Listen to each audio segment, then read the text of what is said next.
All right. Good morning, everybody.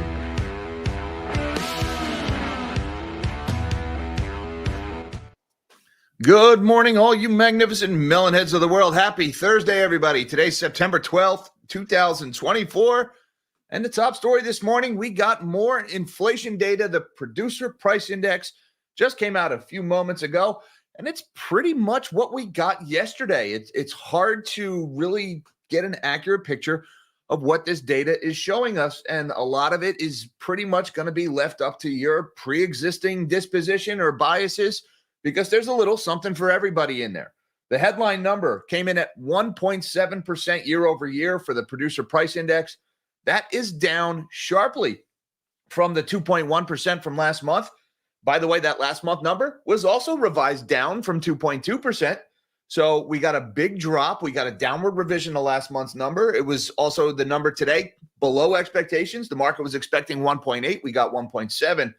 So that headline year over year number, big decline. And also that one handle, hey, we are finally below the Federal Reserve's arbitrary 2% target, sustainable inflation, all that stuff. The temperature at which the frog does not notice he's being boiled alive. That's the Fed's 2% target. So that number looked pretty good. A lot lower inflation on that headline PPI. Now, month over month, PPI came in at 0.2%. Now, that is actually a little higher than expected. The market was expecting 0.1%, and that's up from 0.1% last month. So while the year over year number, big drop, we actually got an increase in the month over month number. So, okay, we're kind of like taken away from that good news there. Core PPI on a year over year basis came in 2.4% year over year. That's below the 2.5% that was expected and unchanged. So that data point, the year over year core number, doesn't really make any difference there. But the month over month, again, kind of taken away here. We got 0.3% month over month for core inflation. That is higher than the 0.2% expected. And that's way higher than the negative 0.2 that we got last month. So core inflation month over month, way hotter. Headline inflation year over year, lower, way lower. What's the takeaway from this? It's really hard to gauge which one. I mean, the year over year number, the headline number, that gets more attention in the press, although the month over month numbers gives you a better reflection of what's happening in the here and now versus last month. So let me know in the comments, what do you think this data is telling us? And, hey, there's the asterisk there. This is government data, and it's always flawed, and you have to just kind of take it with a grain of salt. But again, I think the takeaway is 25 points, because it's not enough. The CPI we got yesterday and the PPI we got today, regardless of how you want to, split hairs and interpret the nuances, it's clearly not enough to get 50 basis points of cuts from the Fed in September. And I think that's pretty much the takeaway from both of these days of inflation data. And speaking of rate cuts, European Central Bank cut interest rates for the second time today, down 25 basis points. Just a few minutes ago, they lowered their deposit rate to 3.5%. They also lowered their forecast for economic growth while leaving their inflation expectations unchanged. So we got a little bit of a dovish move by the European Central Bank. At the same time, they're not giving us any clues about their next meeting. They're saying we're not on any prescribed path for inflation. We got jobless claims today. They are higher than we got last week. Initial jobless claims are at 230,000. That's up 2,000 from last week, and roughly in line with expectations. Continuing jobless claims, 1,850,000. Now that's up 5,000 from July, and the July number was also revised upward by 7,000. So if you add the upward revisions and you add the increase to continuing jobless claims, again, we're seeing some weakening in the labor market here. The last couple of weeks of jobless claims data had been trending down ever so slightly. That is over. We've now turned back to the upside and we're rising again. And that is pretty much in line with the lousy jobs reports that we got last week. We've got a couple more stories about the labor market. We've got layoffs at Microsoft in their gaming division, and PricewaterhouseCoopers, one of the big four accounting firms, they're laying people off this morning. We've got restaurant chain BurgerFi is filing for bankrupt. That's another one of those SPACs from 2020 that's going belly up. They're going out of business. Alaskan Air announced a big increase to their profit outlook. That is being driven largely by that CrowdStrike outage that took down several airlines. But Alaskan Air notably was not affected by that, and so they were able to gobble up a little bit of market share, and so their numbers are looking better because of it. MasterCard is buying an AI fraud protection algorithm for over $2 billion. Another artificial intelligence deal going on there. And last but not least, congratulations to SpaceX, who has just completed humanity's first commercial spacewalk. A little bit of good news today. We are going back to space on a commercial basis. The government is not paying for it, at least not directly. I'm sure they're subsidizing the heck out of it. But it is still an occasion. The first commercial spacewalk, their capsule was depressurized, exposing all 4 astronauts inside to the vacuum of space. But so far, it looks like everything has gone off without a hitch. So we have a milestone in commercial spaceflight this morning to go with our morning coffee. We got a lot going on this morning. Why don't we shrink my big melon of a head and let's see what's happening in this market. Don't forget the like button for the algorithm if you feel so inclined. And if you're new here, hit that subscribe button because we do this every morning. Right now, the S&P 500 is up by 9 points or 0.16%, not really reacting to that PPI news. We had a little bit of a red candle there on the initial release of PPI, but now we're clawing that back. The Dow is also up 58 points or 0.14% higher. And we have got the NASDAQ is also up. So I guess we should have gone with the bull thumbnail today after all. I broke my own rules and went with the bear, and that's what we get. The NASDAQ is up 26 points, 0.14% higher. So stocks are up marginally across the board now. We have a slightly weaker dollar here, down 6 basis points at 101.63. A little bit maybe of resetting expectations for Fed rate cuts right now. It's pretty obvious 50 basis points isn't happening at this point. So the dollar is adjusting a little bit to that. Also on the yen watch, we are currently at 142.1 yen to the dollar. Let's zoom in a little bit here. That is down modestly from yesterday. I was talking about this on my Zoom call on Patreon and with the magnanimous Melonhead members on YouTube. Links down below should you feel so inclined. We were talking about this yesterday, that weird, funky movement in the stock market opened up straight down. The Dow was down almost 700 points yesterday, and it actually rebounded and managed to close in the black, positive for the day. If you look at all 3 indexes, if you look at the chart for Bitcoin, and if you look at the chart for the VIX, and if you look at the chart for the Japanese yen yesterday, they were all virtually identical. I really think that weird trading action yesterday was being driven by the yen. I can't prove it, but the charts just line up. The Dixie was flat yesterday. The yen was all over the place, and the stocks were following the yen. So it really looked like yesterday liquidity was coming from somewhere, and it appears that it was coming from Japan. So people may be piling on that carry trade responsible for those gains yesterday after the CPI. But right now, the yen is back to strengthening modestly, down 0.2 or about 0.14% today. Looking over at the bond market here, we've got the 30-year Treasury at 3.974. That's up 1 basis point. The 10-year at 3.647. That's down a fraction of 1 point. The 2-year also down a fraction of a point at 3.643. And the 1 month at 5.095. That's actually up a tick from yesterday. So not a lot of movement in the bond market this morning.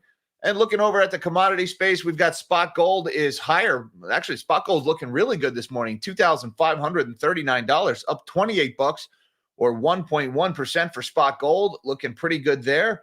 Spot silver, 29.27. That's up 60 cents here, 2.1% higher. So the metals are looking great this morning. Not really sure what's driving that. Dollar's not really moving. Yield's not really moving, but we've got some big moves in precious metals. So congratulations to the stackers. I like the shiny. Copper's up 1.6%. Platinum is up 1.5%. Palladium having another good day, 3.25% higher for palladium. And even oil is a little bit positive here, up 1.65% or $1.11 higher for October WTI futures, although still in the high 60s here at 68.42. Now, let's talk about oil because we got this one in Market Watch this morning. The disturbing reason why Hurricane Francine didn't spark a bigger oil rally. And, we've been talking about this for the last 3 days, and I'm going to just, drive this one home, guys. We should have seen sharply higher oil prices over the last few days. When you got a storm brewing in the Gulf like that, and it's bullseyeing right over all that oil production, usually you get at least a little bit of a fear rally in oil prices, and that just did not happen. Francine made landfall as a Category 1 yesterday. No reports of any major damage, although a lot of power outages. But it is this comment in this article that I wanted to read to you guys. OPEC seems defenseless against a trifecta of global economic troubles. China is wrestling with deflation. The U.S. is on the verge of a labor market cool down. They misspelled recession there. And Germany is trudging through a slow motion recession. So, hey, you got China is having deflation. The U.S. is on the verge of recession. Germany's knee deep in recession. So, yeah, oil prices are not going to rally here in this environment. And OPEC doesn't really have an answer here. They can't increase production. They're already holding back production and prices aren't moving. The United States production keeps increasing. So what is OPEC going to do here? They could try to flood the market with oil to shut down U.S. oil producers, but that would be like lighting their own money on fire like they did back in 2015, and it didn't work. So this OPEC seems defenseless. It's very strong wording from Market Watch here, but it's accurate. Also going on this morning, we've got Bitcoin at $58,093. That's up slightly from yesterday, $740 higher, 1.29% as priced on Coinbase, but still trading in this range that it's been at for the last couple of weeks. All right, let's talk about PPI. Producer prices in the United States increased 1.7% year on year in August of 2024. That is the lowest in 6 months, easing a downwardly revised 2.1% gain in July and below market expectations of 1.8%. So you can kind of see on this chart here, PPI was rising earlier this year. Everybody was afraid of that second wave of inflation that caught a lot of people off guard. And now we are back to falling sharply. And if we look at a 5-year chart, we can kind of see the same thing here. There was the big inflation that we saw in 21 and 22. Fell sharply through 22 and 23. Then we rebounded earlier this year, but now we're back to falling again. So we'll keep an eye on that one. Now, the month-over-month number doesn't quite look so encouraging. Producer price inflation month-over-month in the U.S. increased to 0.2% in August. That's up from 0.1% in July. And you can see here, okay, a little bit of a downward trend. There's that scare we had in the late winter, early spring. We're back down from that, but an uptick is important on a month-over-month basis. We're a little higher. So that's offsetting that big drop in the year-over-year number, the fact that the monthly number rose. Now, core PPI takes out food and energy. Core producer prices year-over-year in the U.S. remained unchanged, up 2.4% in August. Core price, okay, so no change to core year-over-year inflation. Again, that's going to put a little bit of a damper on the fall in the headline year-over-year producer prices. That just means, hey, it's just energy prices. That's the big drop that you're seeing. But again, energy prices falling, that's not like some geopolitical thing. That is in the face of geopolitical strife and supply disruption. So I'm actually a little hesitant to be dismissive of the headline numbers here, saying, oh, it's just energy prices. No, never mind. Well, why are energy prices falling? Energy prices are falling because globally the economy is slowing. Energy prices, if the economy was just treading water and humming along here, oil prices should be ripping higher because of what's going on in the Middle East and because of what's going on with the hurricane and Libyan disruption. But that's not happening. Oil prices are falling in the face of all that supply disruption. So I actually put a little bit more stock into that headline number of falling producer price index. So the year-over-year number didn't budge on the core side. And month-over-month, though, this is now a data point that's saying, well, we got a little bit of sticky inflation because core producer prices month-over-month increased 0.3%, and that is up sharply from negative 0.2% in July. So we got a big jump on a month-over-month basis in core inflation. So again, guys, there's something for everyone in here. You know, for the inflationistas in there, you could point to this big jump in the month-over-month core numbers to say, see, inflation is going nowhere. For the doves among you, you could point to that headline number falling so much and the falling oil demand and say, hey, look, oil is flashing big global recession worries here. So, hey, more rate cuts. There's something for everyone in these inflation prints. But the main takeaway, once again, guys, is that 25 basis points is all but assured now. Let me just refresh this to see if it's moved in the last few minutes. I don't think it has. The CME futures now, based on interest rate futures, it is saying an 87% likelihood of a 25 basis point cut and just a 13% likelihood of a 50-point cut. This was closer to 30% yesterday morning before we got that CPI result. So that is the big takeaway from these last two numbers. Also this morning, we got the European Central Bank cut interest rates again and lowered their growth forecasts. What growth forecast? Germany's in a recession, and as goes Germany, so goes the European Union. The European Central Bank on Thursday delivered a quarter-point interest rate cut, marking its second reduction to the deposit rate this year. The widely anticipated moves comes after a period of sluggish economic growth across the Eurozone and cooling inflation, which fell back toward the central bank's 2% target in August. The ECB lowered its 2024 growth forecast to just 0.8%, down slightly from an earlier projection of 0.9%, citing weaker contribution from domestic demand over the next few quarters. Well, that sounds very recessionary. For many market participants, the big question was not whether the ECB would cut rates in September, but whether the central bank would provide any clues as to what will follow. The ECB's governing council said in a statement that it is not pre-committing to a particular rate path, while reaffirming the need to take data-dependent and meeting-by-meeting approach. So the ECB is being a little coy here. They're saying, yeah, we're not going to commit to anything. They cut for the second time. They're probably going to keep cutting. Their economy is slowing. They're reducing their growth forecast. Not mentioned in this article, though, is that the ECB has not lowered their inflation forecasts. So they are cutting interest rates despite inflation remaining above their target. And they're saying it's probably not going any lower anytime soon. That's interesting. Let's shift gears a little bit now to some labor market stuff that we got going on this morning. Well, actually, let's not do this one just yet. Let's talk about initial jobless claims. The number of people claiming unemployment benefits in the U.S. rose by 2,000 from the previous week to 230,000 on the period ending September 7th. That is in line with market expectations. The figure remained well above averages seen earlier this year, reflecting the continued trend of a softening labor market, further emphasized by the weak August payrolls data. In the meantime, outstanding claims rose by 5,000 to 1.85 million for the previous week. Now, you can kind of see here, we did have a couple of weeks in a row of lowering initial jobless claims, and now we are slightly higher at 230,000, up 2,000 from last month's number. And you can also see that the average of the last 10 weeks or so, significantly higher than the first part of this year. And on a continuing basis, that looks even worse. Continuing jobless claims in the U.S. increased to 1,850,000, so 1.85 million in the week ending August 31st of 2024. And that is up from an upwardly revised 1.845 million in the previous week. So we got an increase of 5,000 plus a 7,000 upward revision to the prior numbers. Once again, we did have 4 or 5 weeks of slightly declining numbers, and now it looks like we may be turning the quarter here. But again, the average of these last 10 weeks or so, significantly higher than the beginning of the year. So we got continued weakness in the labor market here, and we got some more anecdata.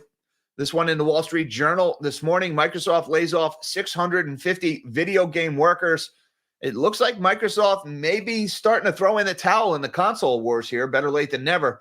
The terminations mark the latest round of job cuts for game employees since the software giant's purchase of Activision Blizzard. Microsoft is laying off approximately 650 employees from its video game business, the tech giant's latest move to cut costs after its $75 billion Activision Blizzard acquisition last year. The layoffs affect mostly workers in corporate and support roles and are being done to organize our business for long-term success, said Phil Spencer, CEO of Microsoft Gaming, in a company email Thursday reviewed by the Wall Street Journal. No studios will be closed, nor will any games, devices, or experiences be canceled. The gaming division cuts on Thursday follow Xbox makers' decision to let go of roughly 1,900 workers from the unit at the start of the year and the closure of 3 of its studios in May. In January of 2023, Microsoft laid off 10,000 employees across all of its businesses, including Xbox. The company then gained around 10,000 employees with the October acquisition of Activision, the biggest deal in its history. So far this year, game companies overall have let go more than 11,500 employees, according to an online tally of termination announcements and news reports compiled by Farhan Noor, a technical artist in California. That figure compares with 10,500 in all of 2023 and 8,500 in 2022. So you got a lot of data points in there. Microsoft, more job cuts. They've been slashing employees in Silicon Valley for the better part of 2 years now. and it's not slowing. Another 650 announced today, this time in the gaming division. And we got another announcement here. PWC is laying off 1,800 employees in the first formal cuts since 2009. So even the accountants are getting the axe here. PricewaterhouseCoopers U.S. unit is laying off 1,800 workers, its first formal layoff since 2009, and restructuring its technology group as the firm faces slowing demand for some of its advisory businesses. The Big Four accounting firm is in the process of cutting employees in the U.S. and elsewhere, primarily in its U.S. advisory and products and technology operations, according to people familiar with the matter. The cuts, about half of which are offshore, span employees ranging from associates to managing directors and include business services, audit, and tax, the people said. PwC plans to notify those affected, roughly 2.5% of the workforce at the U.S. unit in October, the people said. So 2 more anecdotes about layoffs today. And another anecdote about the restaurant business is hurting. Restaurant chain BurgerFi files for Chapter 11 bankruptcy protection. This one hit the tape yesterday afternoon.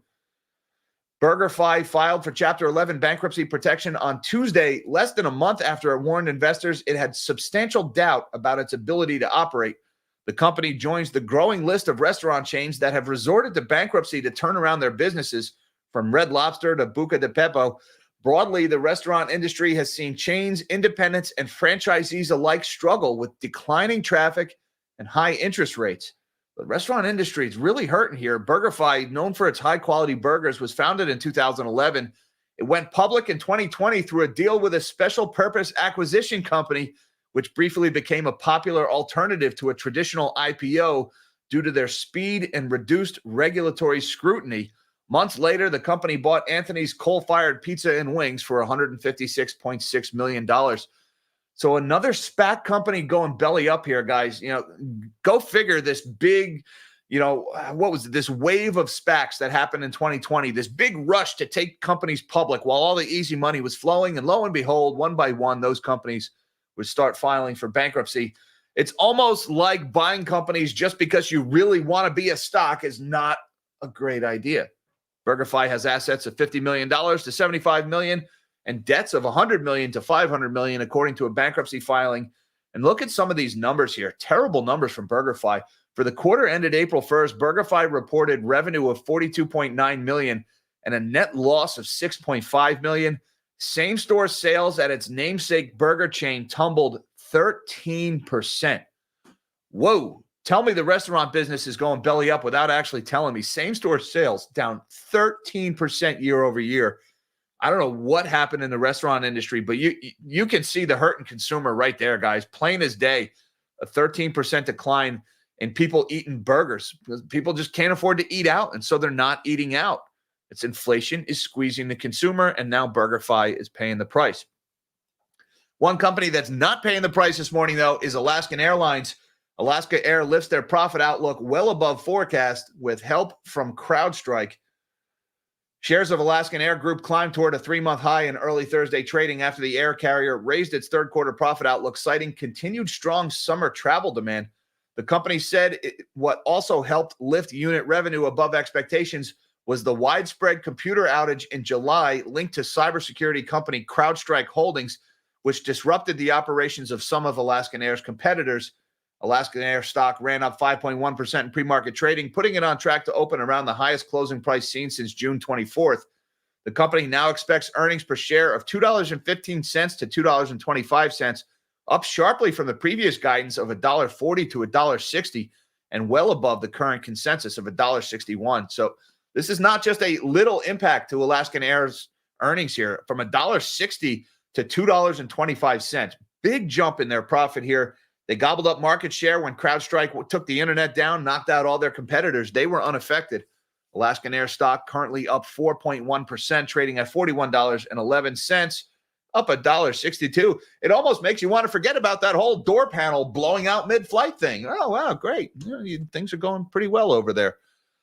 MasterCard paying $2.65 billion for cybersecurity company that uses AI. Is this an AI mania stock, or is this just a company is buying an algorithm that's good at detecting fraud? I don't know. It's a little bit of AI washing going on this morning over at MasterCard, perhaps. MasterCard said Thursday it will pay $2.65 billion to acquire Recorded Future Inc., a threat intelligence company based in Somerville, Massachusetts, with more than 1,900 employees in 75 countries. Insight Partners, the private technology investment firm, is the seller. MasterCard said it plans to close the deal by the first quarter of 2025. Recorded Future and MasterCard have been collaborating on an artificial intelligence-supported service that speeds up the detection of compromised credit cards. Since its launch earlier this year, the service has doubled the rate at which compromised cards are identified as compared to the same period last year. So MasterCard paying $2.6 billion for what's essentially an algorithm that detects fraud. Now, this is interesting, guys. The number of employees, 1,900 employees in 75 countries. Is this really an AI fraud detection tool? Or is this another one of those mechanical Turks? We say it's AI, but it's really just hundreds of people at a cubicle farm in Nairobi or some, low-income country where we can hire people for pennies on the dollar to just manually parse the data, and then we can say it's actually AI doing it, but it's people at a cubicle farm really doing it. We've seen a lot of stories like that in the AI space. I'm not saying that's definitely happening here, but fraud detection is largely an algorithmic function here, and these guys have 1,900 employees in 75 countries doing that. How many software engineers does it really take to make an algorithm? I find that a little suspicious, but that's just me. Last but not least, let's end on some good news today, shall we? We've got SpaceX and Polaris Dawn mission completes historic first commercial spacewalk. Commercial astronauts Jared Isaacman and Sarah Gillis completed the historic spacewalk early Thursday. There is a shot from the SpaceX capsule. The private Polaris Dawn space mission made history by completing the first commercial spacewalk early Thursday. The SpaceX Crew Dragon capsule does not have an airlock, so the spacecraft's cabin was depressurized for the spacewalk, exposing the 4 astronauts inside to the vacuum of space. Polaris Dawn mission commander Jared Isaacman opened the capsule's forward hatch at 6:49 a.m. Eastern Time, and he said, "From here, it sure looks like a perfect world," as he emerged from the capsule and looked at Earth. That is a nice pre-written, pre-scripted talking point from an astronaut. Yeah, we got a lot of that in the 60s. But, hey, a good day for humanity, a commercially operated spacewalk. That is a milestone. And it's been a while since we've had any big milestones in space. So I'm happy to see that one this morning. Are you? Let me know. Thank you very much to Steve Woitis, who says Canada's Fed, the BOC, has cut 3 times, a total of 75 basis points since June, yet the Canadian dollar has strengthened versus the U.S. dollar, inverse of what is expected. I suspect that maybe has something to do with Canada's housing market. As much as the U.S. housing market has been frozen, Canada's housing market is not doing good. Home prices are falling rapidly there, and I suspect the strengthening Canadian dollar has something to do with the early warning signs of a financial crisis in Canadian real estate debt. And I think that's why we're seeing the loonie strengthen here. I could be wrong about that. I don't watch Canada as close as some of the other folks out there do, but I am hearing a lot of problems in the Canadian real estate market. And when you've got real estate problems, you tend to get a strengthening currency because you got a lot of debt associated with real estate. Debt going into default is very deflationary, which results in a strengthening of the currency. And that is my best guess about why the loonie is strengthening versus the dollar. But thank you very much, Steve Woitis. Appreciate the super chat and the support of the channel. And thank you to Dangerous Donna. Appreciate that, Donna. She says, Jack, will you add your DVN if enters the 30s? What's my DVN? I'm not sure what we're talking about. What are we talking about with will I add my DVN if enters the 30s? And what are we talking about entering the 30s? Donna, I'm sorry. I'm just not following. You know what, Donna? I'm going to have to read through this and read through the other chats and try to see if I can figure out what is going on here. I just don't understand the question, so I can't answer it. But if I figure it out, I will answer it tomorrow during the live stream. Thank you. Oh, the stock, DVN. Oh, my Devon Energy. All right. Look, my Devon Energy. Will I add to my Devon Energy if oil enters the 30s? I haven't looked that closely at Devon. I bought that one for the dividend, and I just kind of set it and forget it. I know Devon has had a lousy year. Let me see what this one is doing. Okay, now I get what we're saying. All right. If it enters the 30s, well, it is in the 30s. It's at 39.71. Let me say, no, I'm not planning on adding to my stake in Devon Energy right now. Specifically, I am watching oil for an entry point here because oil should be rising, but it isn't. We've been down in the high 60s for a while, and we've bounced at this level. So I have a shopping list in mind. I'm not really looking at adding any to Devon at the moment. The 5% yield, I wonder, is that dividend safe right now? So I'm just comfortable leaving that one alone. I may go with one of the ETFs if I do add to my oil positions. Right now, no plans, though. I'm watching it for an entry point, but the macro picture just looks so lousy right now. The defaults in consumer credit does not bode well for oil demand. The fact that the market's just shrugging off a hurricane. I'm looking, but I'm not ready to pull the trigger. Let me just mention that. So sorry I had struggled at understanding the question for a minute there, Dangerous Donna, but it is a good one. And actually, Mish asked me this same question just a few days ago. Am I thinking about buying oil here? Not yet. Toying with the idea, but no hard plans yet. Thank you very much, Dangerous Donna. I appreciate the super chat. And once again, sorry for the confusion on the question. Nashville Pasta Man says, when a company like Dave Ramsey are laying off people, you know it's bad. Debt reorg companies taking a hit while people accumulate record debt. It is. I'm sure there's a joke I could make about Dave Ramsey, cutting people. Maybe Dave Ramsey should have been using his debit card a little more and his credit card a little bit less. Isn't that the advice he usually throws around? That's just a sign of the times, right? Layoffs are happening, guys. The labor market is weakening. It's going to continue. The jobs market is not strong, and we keep getting all these data points. Oh, jobs added and then downwardly revised later. I don't think that's going to change. I don't really see any catalyst that is going to change the dynamics in the labor market. I don't think we're going to see anything change because of a 25 basis point rate cut or even a 50 basis point rate cut. There's still a lot of problems lingering in the economy. We've got rising delinquencies in consumer credit. See also that Ally Financial topic. We've got the commercial real estate extend and pretend phenomenon is still going on. How much longer can they keep that up with? I don't know. You've still got an AI bubble. So, yeah, how bad could it get? I don't really know, Dave, or Nashville. But I appreciate the super chat. And again, Dave Ramsey's company laying people off. That's a sign of the times, man. I mean, that's the company you call when you're like, I'm up to my eyeballs in credit card debt. Should I buy a house or should I buy stock? And then Dave Ramsey lectures you over the phone. And he's laying people off? Yikes. Thank you very much, Nashville Pasta Man. Appreciate the super chat and support of the channel. Good luck, brother. I hope everything works out for you. And M&J, M&J saying, Devin, thank you, M&J, for the clarification and the super chat. I'm about as sharp as wet leather this morning. You reckon I need to go to bed a little earlier so I can wake up a little sharper and then understand, hey, the DVN, talking about your Devon Energy, Jack? Yeah. Once again, thank you, Donna, for the question. And thank you, M&J, for the clarification. No plans to add to the oil just yet, but I am watching that. And thank you, everybody, for having your coffee with the Melonheads this morning. I appreciate that very much. Thank you, everybody, for the super chats. And thank you to my magnanimous Melonhead supporters on YouTube and Patreon. Had a good time talking with you guys yesterday.